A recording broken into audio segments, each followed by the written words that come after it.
Sa panahon ngayon, sari-sari na ang mga karamdaman na ating nararanasan dahil sa mga polusyon na ating nalalanghap at iba-ibang pagkain na ating kinakain.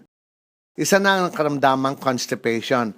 Ayon sa Philippine Council for Health Research and Development, 24% ng ating mga kapuso ang nakakaranas ng sakit na to sa ating bansa.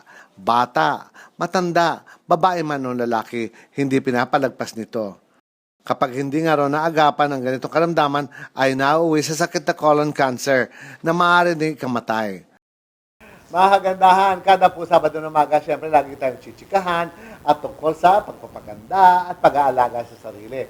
At syempre, at pag-aalaga sa sarili, eto na, makasama natin lagi kada Sabado ng umaga, ang bagang CEO ng Spectrum Natural. Walang iba kundi Victor Lim. Victor, magandang umaga sa iyo. Ay, magandang umaga sa iyo, Vic na Ricky. lang ang tawag sa iyo.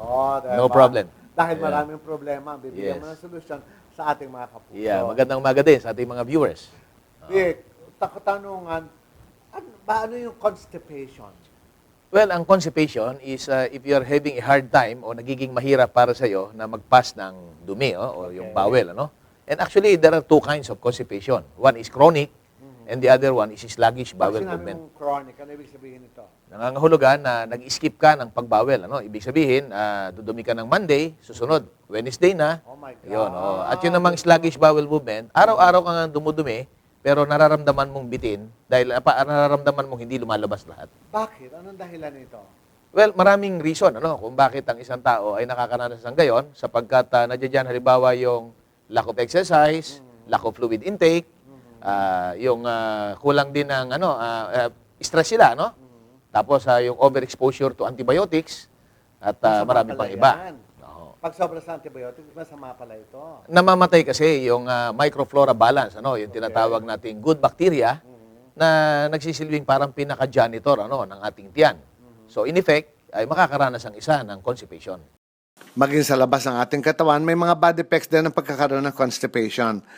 Maraming side effect ang constipation sapagkat in the minor side, nandiyan halimbawa yung halitosis, yung tinatawag nating bad breath. Oh my God. Nandiyan din Ibig mo yung... sabihin, babaho ang hininga natin Oo. just because of that. Yes, kasi nabubulok yung laman sa loob ng tiyan na hindi lumalabas. Lumalabas So, sa bibig mo. sumisingaw sa bibig, Oh my God, Oo. kahit sa balat, lalabas yan. Exactly. Nandiyan din yung body odor, nandiyan yung pimples, Kaya hindi enough yung basta't magpaganda lang tayo sa labas. We should be cleaning inside, out as well. Kaya naman kaya ng solusyonan ng Fiber Health ang iba-ibang klaseng karamdaman, lalong-lalo na ang constipation. Alam mo, kilalang Fiber Health pagdating dito.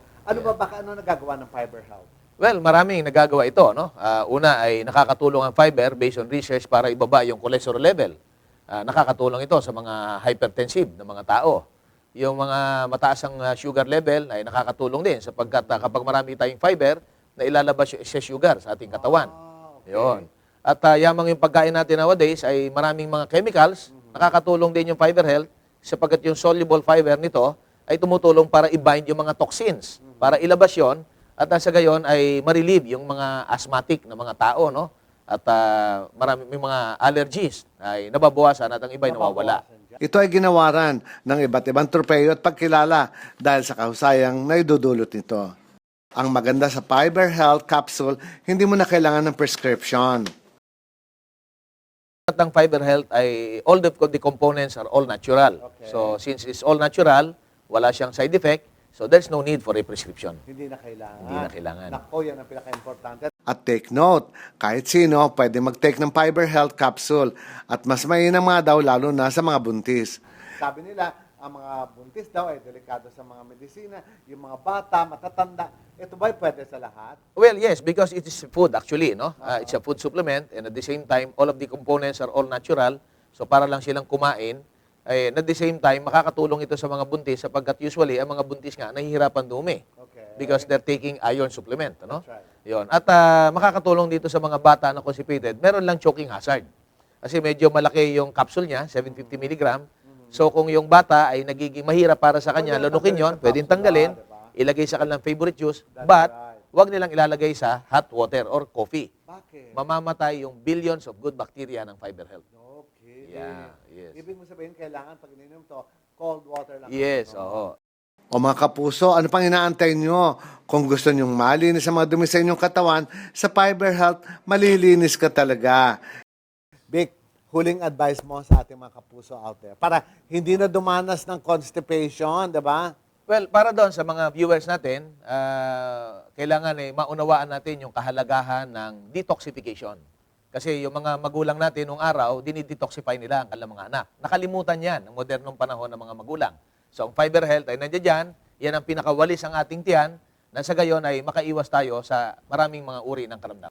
Ano pang inaantay nyo mga kapuso? Aba, magwalis-walis na tayo ng ating katawan para ang pakiramdam natin ay maging maayos. Ito ay mabibili sa Mercury Drug at all leading drugstore nationwide.